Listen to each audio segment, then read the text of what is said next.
Normally, I'd be showing you three homes that were similar, such as the 3-bedroom, 2-bath home that's just over 2,000 square feet. However, changes are happening in real estate, so I want to take this opportunity to stretch your imagination and give you some options, extremes you may not have considered. This first home is by far the smallest of the three, a third the size of the others. There's a trend, especially among millennials, toward living in micro homes that are near commercial activity. In this lifestyle, the home is more about a nice place to eat and sleep, and life is more about getting out and enjoying life outside. This particular home clearly needs work. Its simplicity offers you an opportunity to remodel it inside and out to tailor it to your personal tastes. When finished, it'd be like one of those deluxe efficiency condos with a very nice bedroom and bath and a nice but small kitchen. Ms. Duncan, from what you're saying, I think the second home might be a lot more comfortable for you than the first one has been. This 3-bedroom, 2-bath home certainly has more visual appeal than the last. It's just over 2,000 square feet. The home has granite countertops, stainless steel appliances, new carpeting, and it's freshly painted. There's very little landscape, so the only maintenance will simply be mowing that front lawn and the backyard.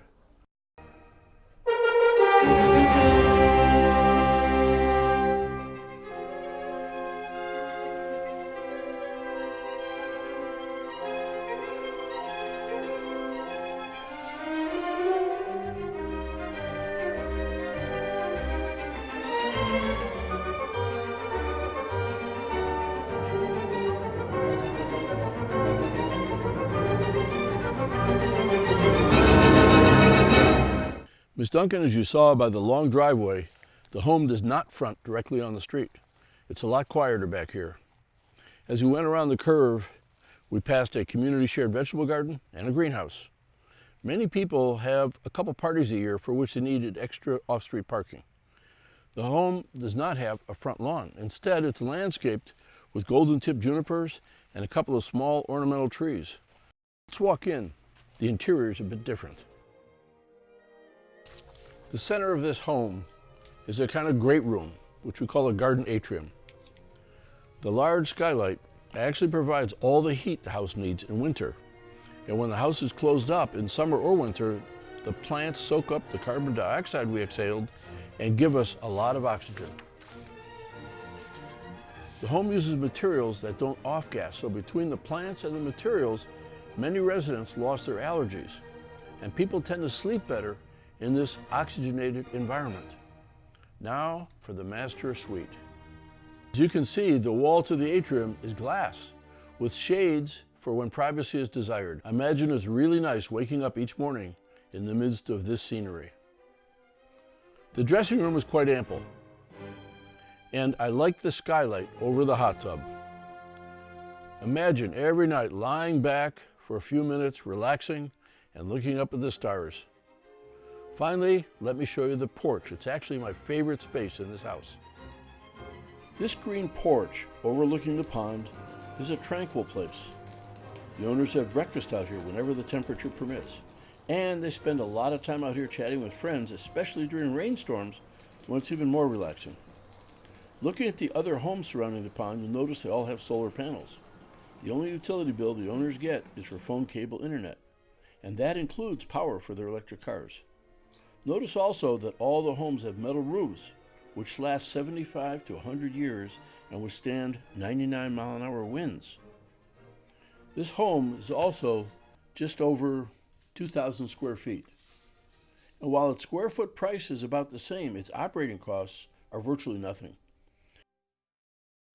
And because cars are on the outside and the interior is all pedestrian, with paths such as the one you see going around the pond, residents tend to know one another.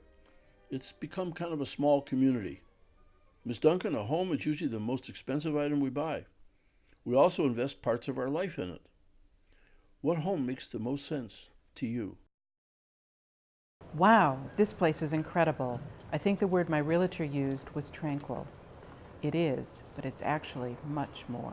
Thinking back to the first home he showed me, I think a microhome might work if I were in a new community and single, and if the town center was within walking distance and in a vibrant city such as Chicago, DC, or even Richmond.